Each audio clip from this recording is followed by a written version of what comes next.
The Curse of Ravenwood Asylum. In the outskirts of a forgotten town, ensconced by a dense forest, there lay an abandoned asylum known as Ravenwood. Once a place that promised healing for the mentally ill, it quickly devolved into a sinister environment, marred by stories of inhumane treatments and tragic fates.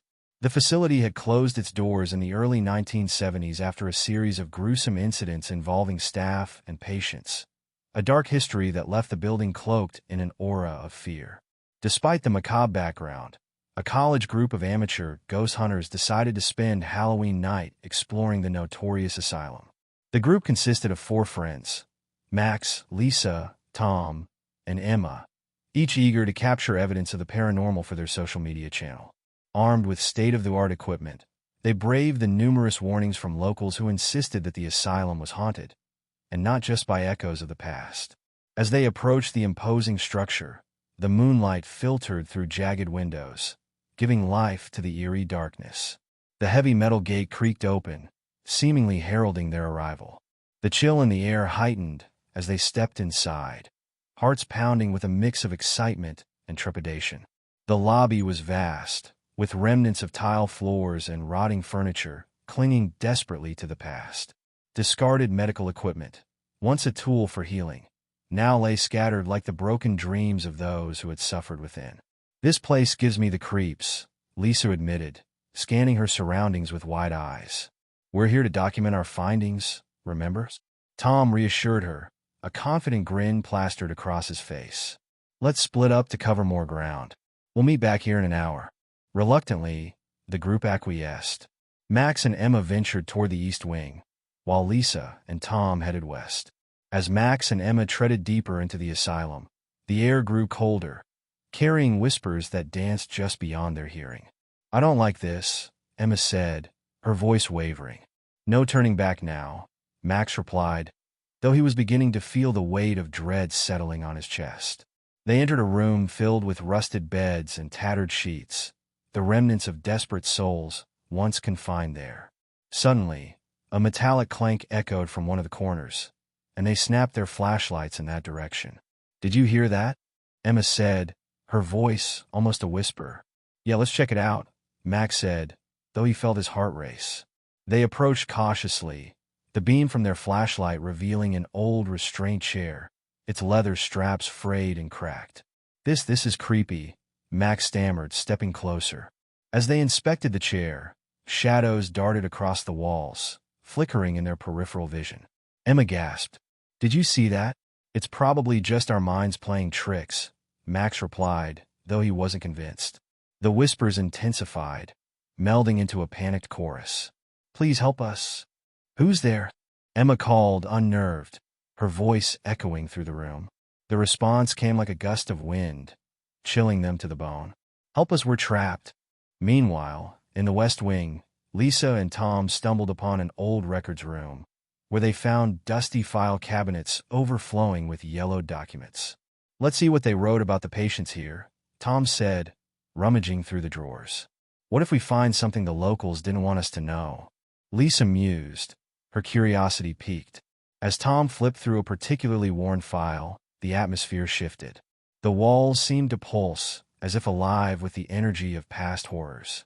"Hey, check this out," he called to Lisa. "This one mentions a patient who went missing under mysterious circumstances." Just as he read the name, Rachel Hayes, a loud crash jolted the air. The door slammed shut, trapping them inside. Panic surged through them. "Tom, let us out," Lisa shouted, pounding on the door. Desperate, they turned to the room, now filled with flickering figures shrouded in shadow, whispering, "Help us. Save her."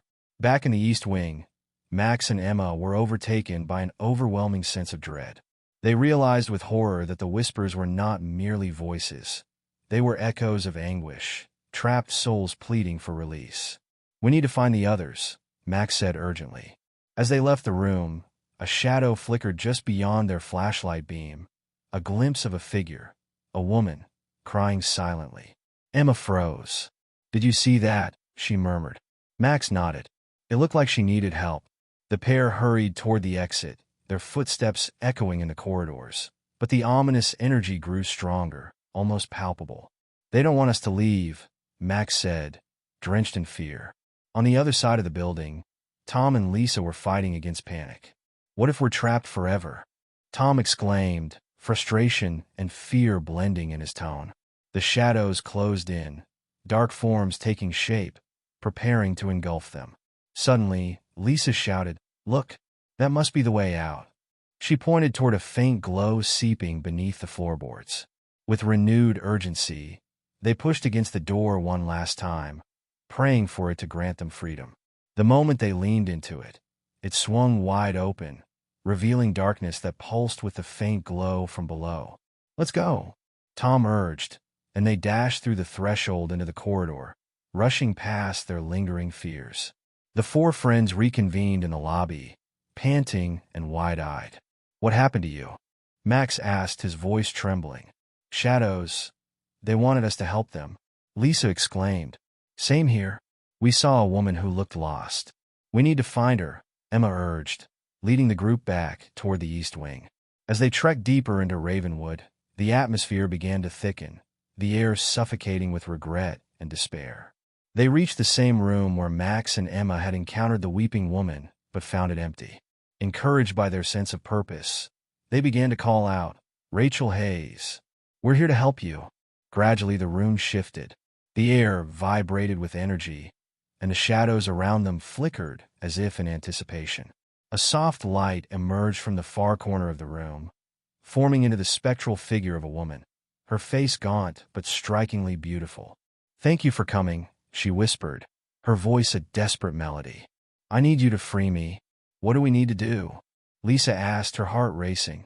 "You must face the darkness that binds me," Rachel said, her eyes flickering with a mix of fear and hope. "The spirits that dwelled here were tortured, same as I. They need to be acknowledged, to be heard."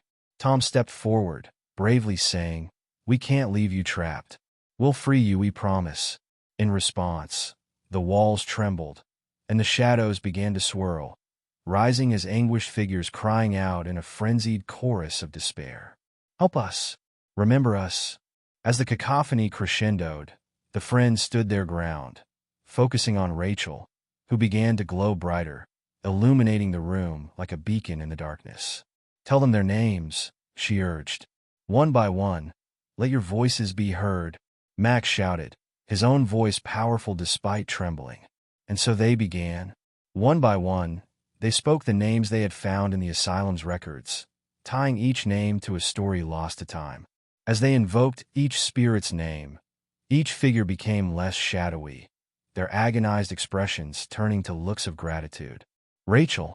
Rachel Hayes!" Emma called out, her breath caught in her throat.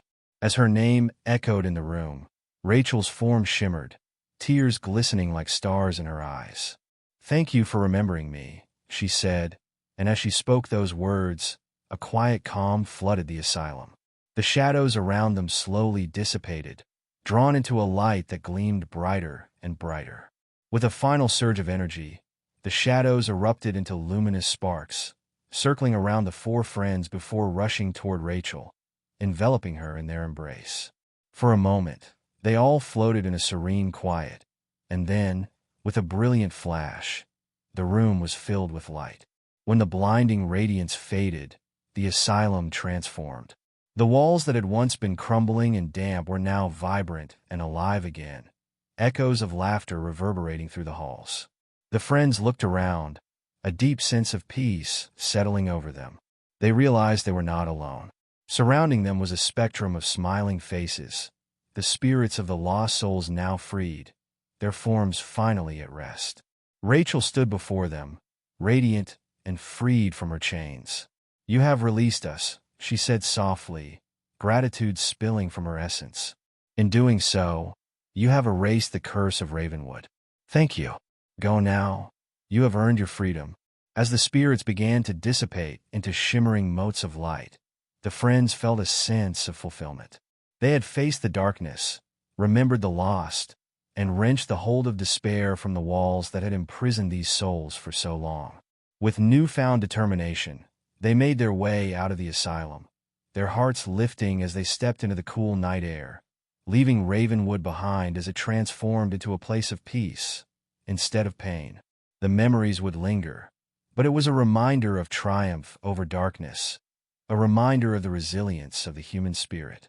As they left the grounds, the forest behind them seemed alive, breathing and watching, a sanctuary for both the living and the seasons of souls redeemed.